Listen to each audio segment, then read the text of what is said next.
Welcome to a special Thanksgiving Day edition of the Fourth and Gold podcast. I don't know about you, Paul, but this is like Christmas to me. I love Thanksgiving week. We're going to get so many standalone games, and this Thanksgiving lineup might be the best that we've ever seen, I think. And we've had some stinkers over the years, so we've earned this one. I thought, in the spirit of Thanksgiving, I'd start off with a few uh, I'm thankful fors. So, first off, I want to say that I'm thankful for the 400 plus followers on Instagram, the 300 TikTok followers, and of course, our OGs on YouTube, the 12,000 subscribers on YouTube. That may not seem like a lot to a lot of people, but I know that we're grateful for your viewership. So thank you very much. I also want to just say that from a betting standpoint, I am absolutely grateful to Aaron Rodgers and Joe Flacco for delivering Fourth and Gold's biggest win of all time this year. And finally, from a 49er point of view, boy, am I grateful for Christian McCaffrey right now. Run CMC, Air CMC. I don't know where we would be without him. Is that right? I read that McCaffrey leads the NFL in receptions. Wow, he's top 10 in receiving yards. Right. So, Yeah, and I guess it would make sense. Like now we start the conversation about Christian McCaffrey and his usage and don't be don't careful. for January because it looks like you're gonna make it now to January. Yeah, yeah, like we will come to the 49ers. So, I think we have to we'll proceed right into Thanksgiving, Paul. As I said, what a lineup we've got. Yeah, Starting off, good games. Pack, yeah, Packers at the Lions. Before we get into the game, I have a special for you. This game, this time last year, I gave our audience the running back trifecta bet. It was quite simply Jameer Gibbs, Big Dave Montgomery, and Josh Jacobs anytime touchdown. Last year, it was 5-1, and it was in by half time. This year, you can get it at 7.5-1. If you don't feel good about Josh Jacobs, who is going to play, you could sub him out for Emmanuel Wilson, and you'll get that at 14-1. Love it. Absolutely love it. Now, in terms of the game, Paul, the Lions are favored by 2.5. What say you on this game? Yeah, this game I'm at the start of the day today, I was thinking I'm going with Green Bay. Like it's their one of their big strengths, their pass rush. Micah Parsons is now turning up and becoming the player that they traded for. Plays into the weakness of Detroit and well, recently their offensive line and they're having trouble in protecting Jared Goff, especially up the middle. And Micah Parsons is moved around the line. So that could cause problems for Jared Goff, who's not very mobile. And this is a team that lost to the Vikings, and the Vikings blitzed him right up the middle and forced him to move. And he's not as accurate when he has to move. But then you think that, but Detroit have Jameer Gibbs. And he just set a franchise record for a team that contained Hall of Famer Barry Sanders back in the day. I sold him short last week. I said he was going to go for 150, and he nearly went for double that. Yeah, I mean, how many like one cut touchdowns did he have? It's almost, yeah, I don't know. This So there's strengths and weaknesses with both teams that play into this matchup, and it's just which you favor more because Detroit have, at least on paper, the offense a stronger than offense than Green Bay.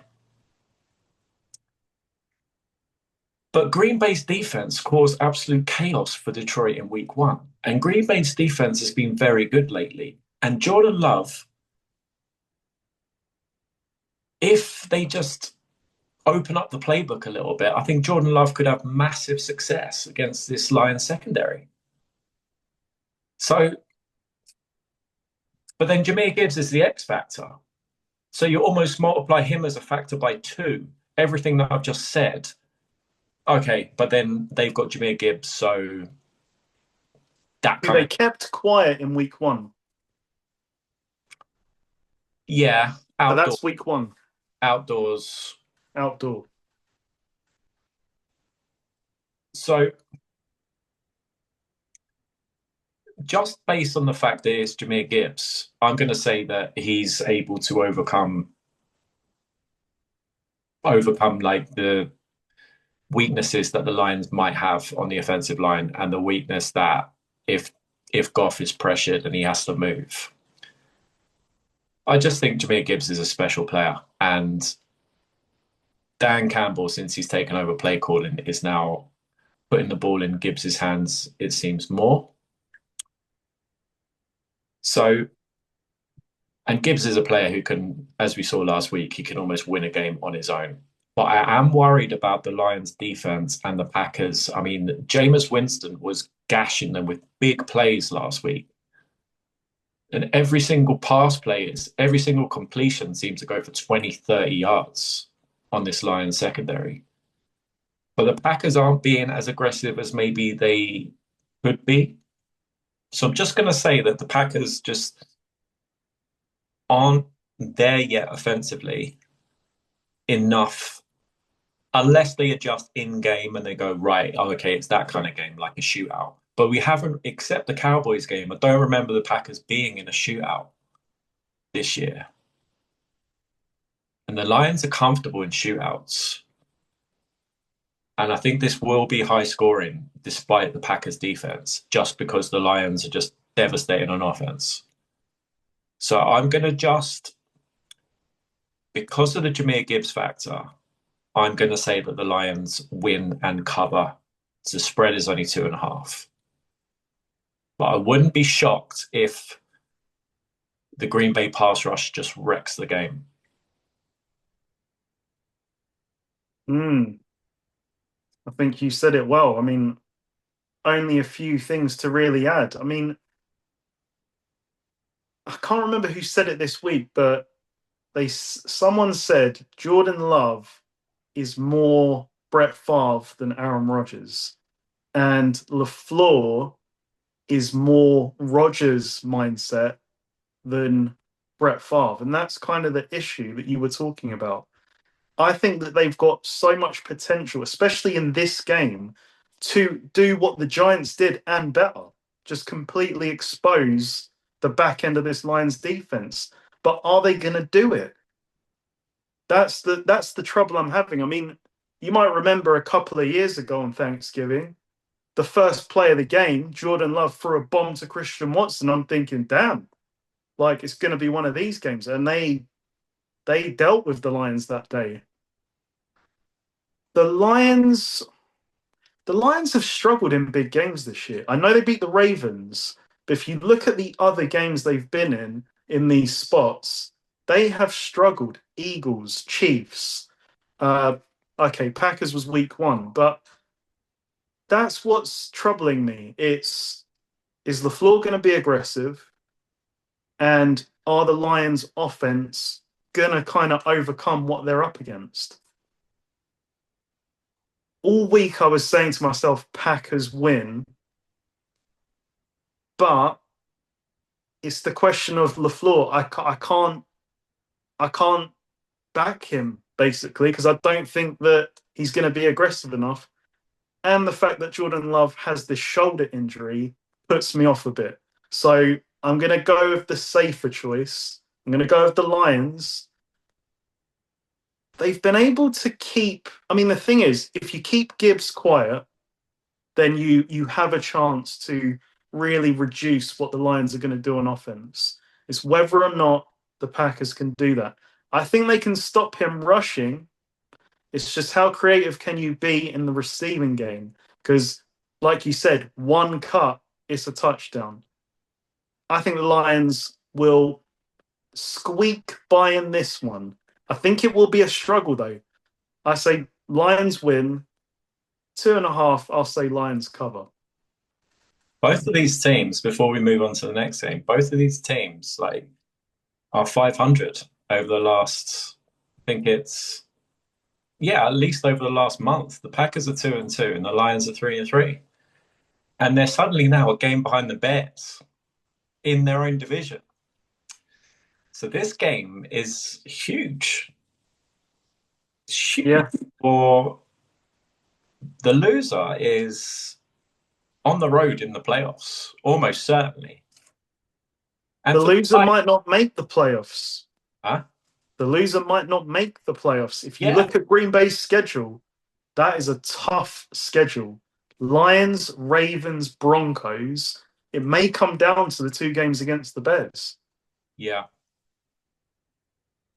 yeah. But we're going to find out. Like the Bears have been great lately, but we're going to really find out about the Bears. Like we know about their schedule upcoming.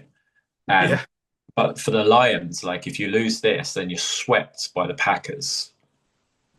So if the Packers don't win the division, then you're behind them at least in the wild card, and then you're almost struggling to make it in.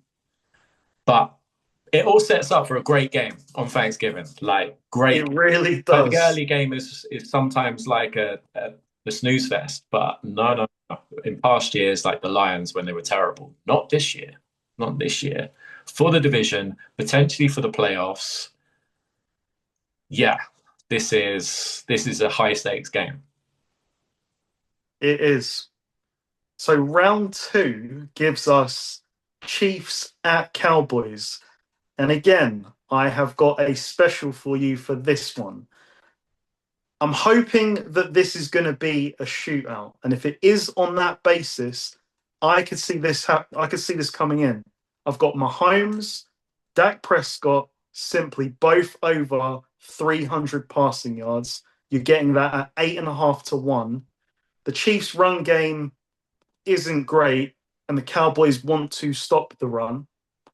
And this Cowboys passing attack, these two receivers, especially Pickens right now, are causing chaos. And the Chiefs' defense isn't as good as years past. So I think this has got the makings of a potential shootout. But if we sort of deep dive into the Chiefs for a second, Mahomes didn't look great last week. The Colts, the Colts did a good job at actually trying to keep him in the pocket, and he looked very uncomfortable there. Like he was going through his reads almost too quickly, and he was very jittery with his throws. Like he missed a number of throws that you just expect him to make. You expect most quarterbacks to make. So it was a real struggle there. And I don't think you can put it on the supporting cast now. Like I was willing to sort of say, well, Rice and Worthy not there. This is quite a tall order. Like, okay, Hollywood Brown is serviceable, but without a run game, this is less than. Yeah, okay, your run game is less than, but these weapons, I think Josh Allen would love to have these weapons. Like, they're not top tier weapons, but they're better than what he's got. So there's definitely an issue there. They won't throw it deep, almost because of Mahomes' struggles throwing deep over the last however many years, really since Tyreek Hill left. So this offense is not that enjoyable to watch. But this Cowboys defense, I know that they've had two great games. I'll say great. They've had a great game against the Raiders and a great half against the Eagles after being 21 skunked. in the first half. This is another test for them. The Cowboys, this Cowboys offense is interesting. I'll give it to them. Like, they got off to a slow start, and then George Pickens, some of these plays he's making on a weekly basis. I mean, I wasn't taking too much stock into him terrorizing the Raiders. I mean, he's still got to do it. You still are impressed by it. But double coverage against the Eagles, just mossing players. This guy is special. Like, he is a crazy, boom or bust potential receiver for someone who wants to give him the big money. But boy, when he is on, he is on. And I think that these receivers will give the Chiefs hell. Like, this Chiefs defense isn't as good as it was 2 years ago when it was, one of the best in the league. They're good, but they're not top tier anymore. So I think the Cowboys will produce on offense. But for me, I look at last week and I say you were still 21-0 down. And it took a lot for you to win that game. It basically took a lot for the Eagles to lose the game. Yeah. Very uncharacteristic mistakes.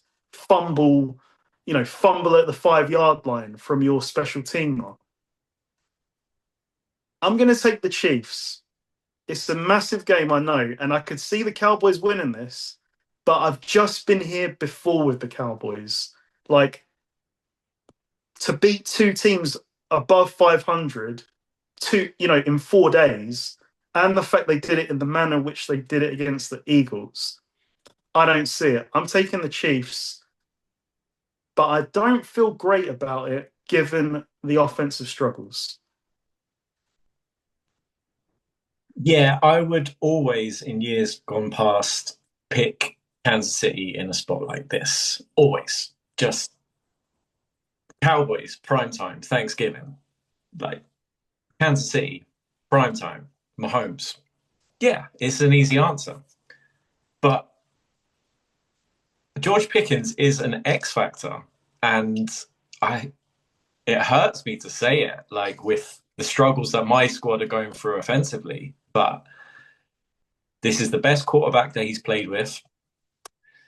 This is an offense that, last week, CeeDee Lamb was dropping the ball. But okay, we'll turn it over to George Pickens. And like you said, they had a half of efficient football offensively. They made a ton of mistakes in the first half. Ton of mistakes. And they still came back because they have that guy and they have that aggressive play calling. And you got to give credit to first-year head coach for, just still being aggressive and still throwing it up there for George Pickens. He's a really, really special player, and Dak might not be a championship quarterback, but he can throw it.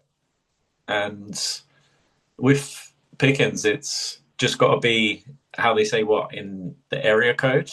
And Pickens he's got a better chance than the DB of going up and getting it. And the Chiefs don't have a guy like that. But I mean, potentially, if Worthy or Hollywood Brown had turned into the who they were projected to be coming into the league, but they're not, and they're not heavily involved. Pickens is involved. He's gonna have his number called on multiple occasions. And I watched the Chiefs-Colts game. I watched the second half. I watched the full second half of the Chiefs-Colts game because I like those kind of, chips are on the table kind of games. And it felt like that for Kansas City.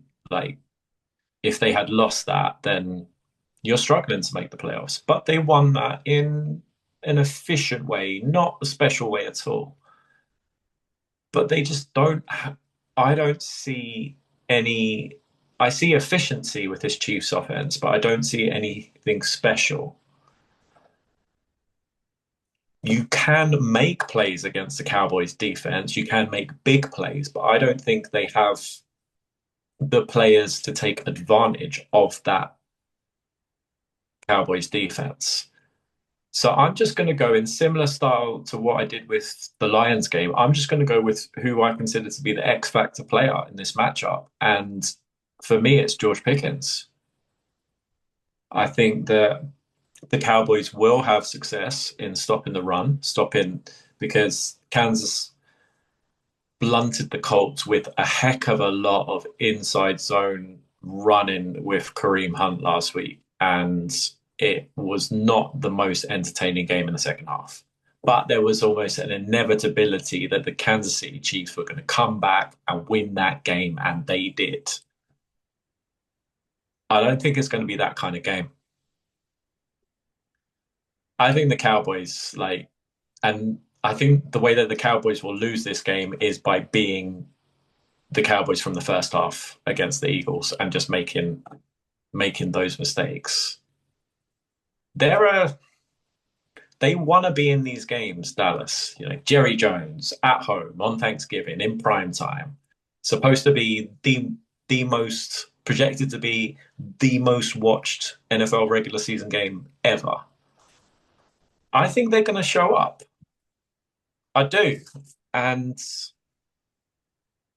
yeah, I just think they've got players. CeeDee Lamb didn't have a game last week. He was making mistakes.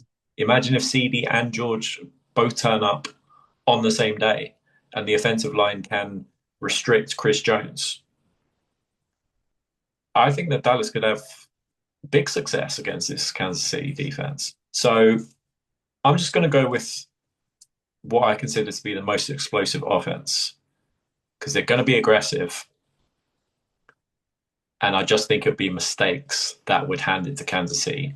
Don't think Kansas have the offensive firepower that Dallas do. So if Dallas can just limit the mistakes, I believe I'm going to say this. I'm taking Dallas to win on Thanksgiving. Wow, I love it. I love it. I hope it's this way because I want to see a shootout in this game. Yeah, we don't want to see Kareem Hunt rush 30 times again. I just really do not want Please. Cowboys, stop the run. the run. We don't want to see it. You've given up enough draft capital to do it. Come on, just stop the run. Yeah. Okay, so to the main event of Thanksgiving, we get Bengals at the Ravens. And I've got another special for you. It is Thanksgiving, so I'm giving out the specials.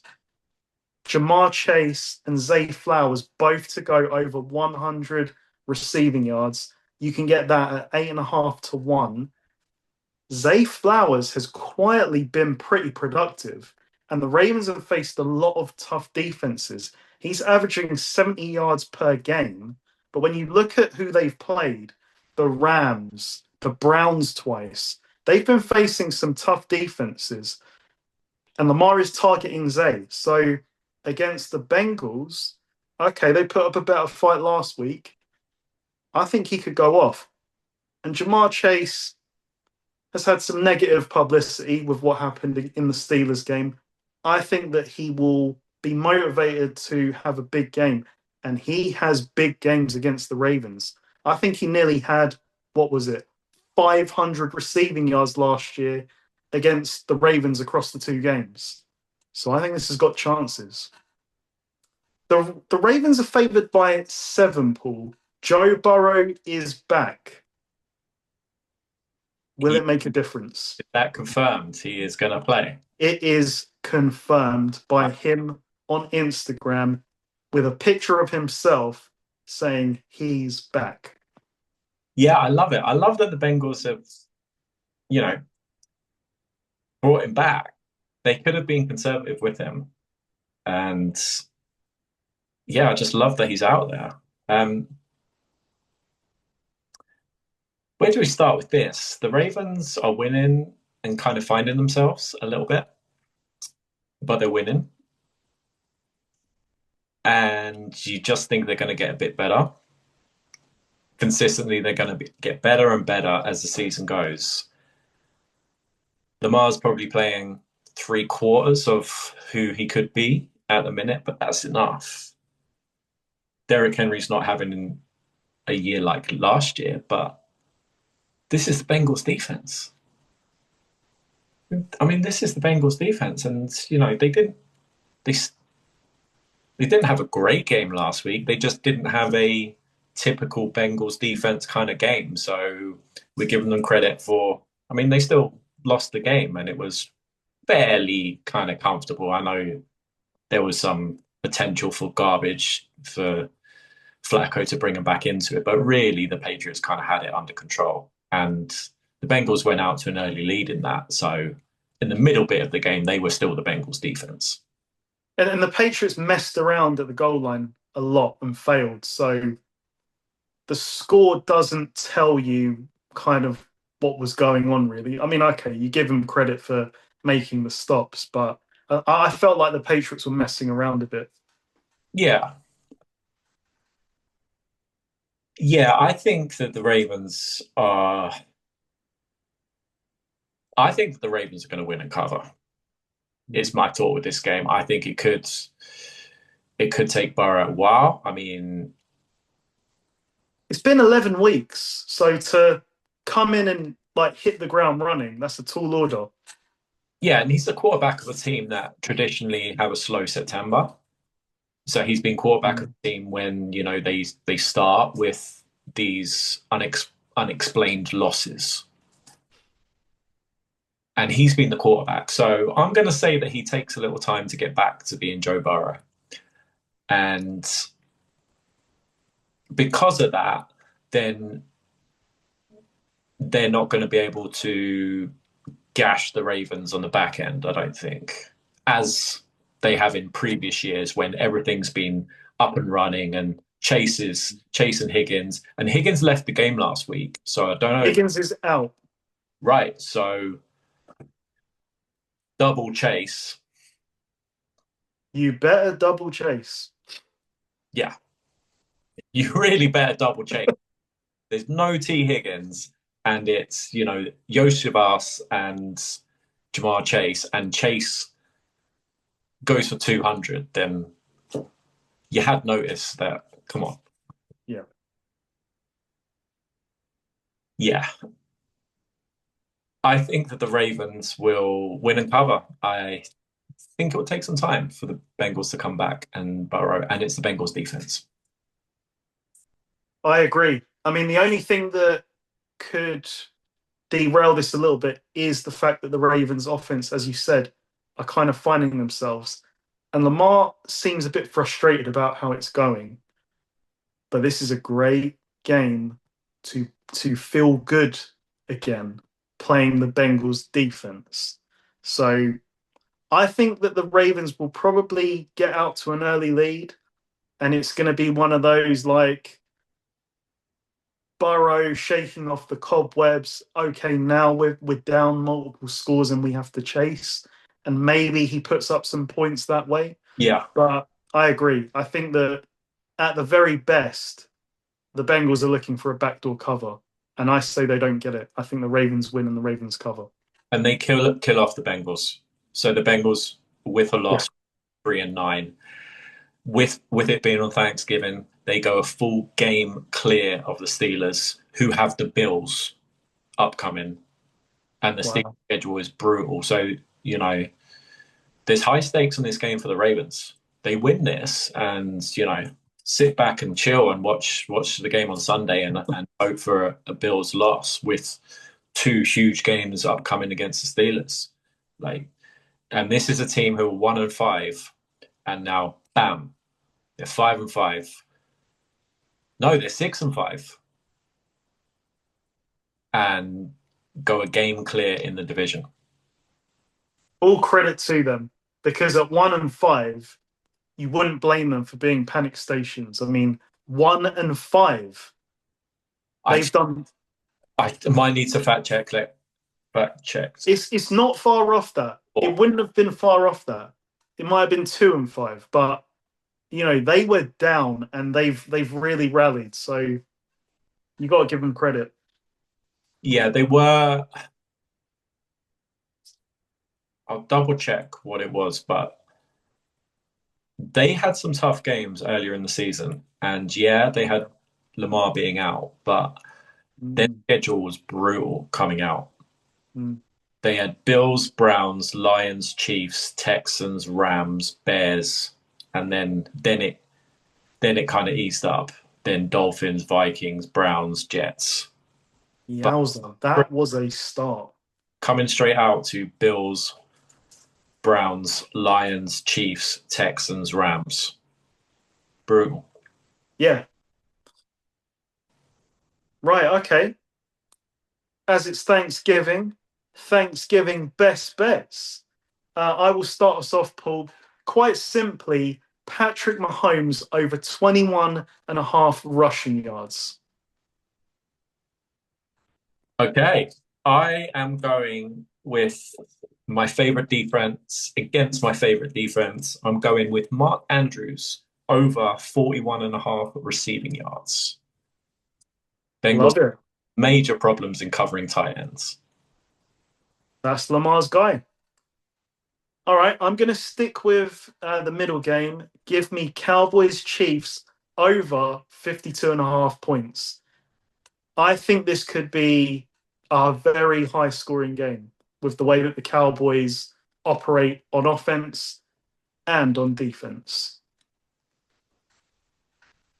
I'm going to go with Mr. Swift over 58 and a half receiving yards against the Cowboys. So Travis Kelce over the middle against this Dallas defense. Yeah, 58 and a half. Surely that comes in. I was wondering who Mr. Swift was there. I thought you were going to the Black Friday game. And very good. Very good. Yeah, I like that. I mean, he loves center stage, so he'll be chomping at the bit to get the ball. Yeah, Mr. Swift is big game. And to go with the best bets, we're going to have Thanksgiving touchdown to glory. Who is your first pick, Paul? Okay, I'm going with Isaiah Likely against the Bengals. He's 2-1 anytime touchdown. All right, I'm going to tap that in. So we have got Isaiah Likely. I'm seeing 9-4. Okay, Even better. even better. Okay, I've picked this guy before and he didn't come through for us, but I think he might have a chance in this week. Give me Andre Yosivash. You're getting 3-1 on him. T. Higgins is out with a concussion. I would like to think that the Ravens will double Jamar Chase and Burrow will give Yosivash some chances. I'm going with Packers receiver. He seems to be the number one lately. Christian Watson. Mm. What price we got Christian Watson? I love that because he is a deep threat for them. And what don't the Lions do well at the moment? They can't handle those deep balls. So let's see, we've got Yosavash, we've got Likely, uh, Green Bay. Christian Watson is 15-8. Yeah. Love it. Okay. So we're at 35-1. And I've already seen the price on this guy. I'm going to cheat because it's not 2-1, but I can't believe the price is 6-4. Give me George Pickens, who's scored a touchdown 6 games in a row. For that fourfold, we're getting 90-1. Love it. I love it.